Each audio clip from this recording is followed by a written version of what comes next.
Et olles ise õpetanud nii palju inimestele siis seda, kuidas nagu ma kuulasin ühte su YouTube'i videot, kus sa räägid sellest, et startupidel ja ettevõtetel on nagu hästi raske aru saada, et kuna nüüd see hetk, kus me tõmbame sellele plaanile A nagu kriipsu alla, me rohkem sellest ei räägi, matame maha ja läks nagu läks. Kas sul endal on olnud sellised olukorrad, kus sa nagu oled tundnud, et nüüd on nagu asi nii pekkis, et ma pean ära lõpetama ja kui hästi sa ise seda ära tajud, et kuna see hetk on?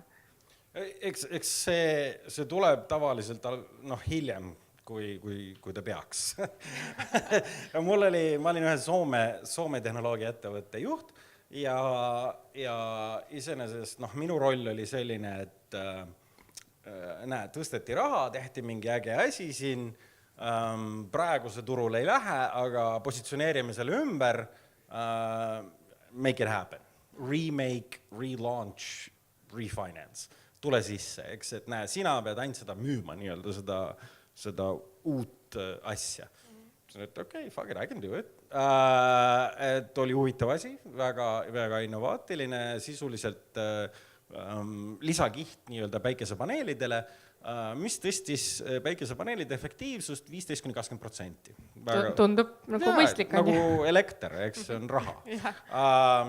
Ja iseenesest väga tore asi. Ja nüüd mine ja müü seda ja siis ma läksin ja tõssingi raha selle peale kõik ja nii edasi ja siis tuleb välja, et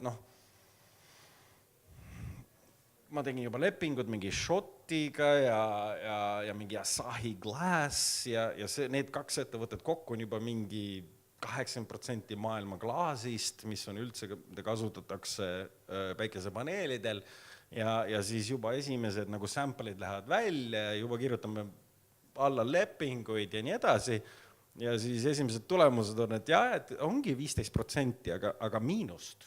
Et vaata, kui me panime selle kihi peale, siis tuligi 15%, aga vähem. Et nagu, mis asja te müüte üldse asi ja siis tuli välja, et ups, et nagu, it's not just about sales, it's also about science. Et see vend, keda ma usaldasin nii-öelda täielikult tehnoloogia valdkonnas, sest et minu jaoks tõesti mingi polymer science, nanotechnology, et kuidas neid kemikaale teha, see kihi paksus on oluliselt alla ühe juuksekarva paksuse, et kuidas mingit sellist asja teha, mul on 0.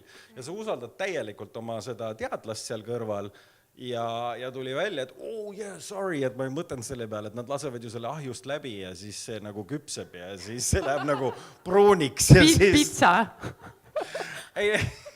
Nagu, what? Ja sa saatsid mind välja nagu kõigi neid lepinguid asju.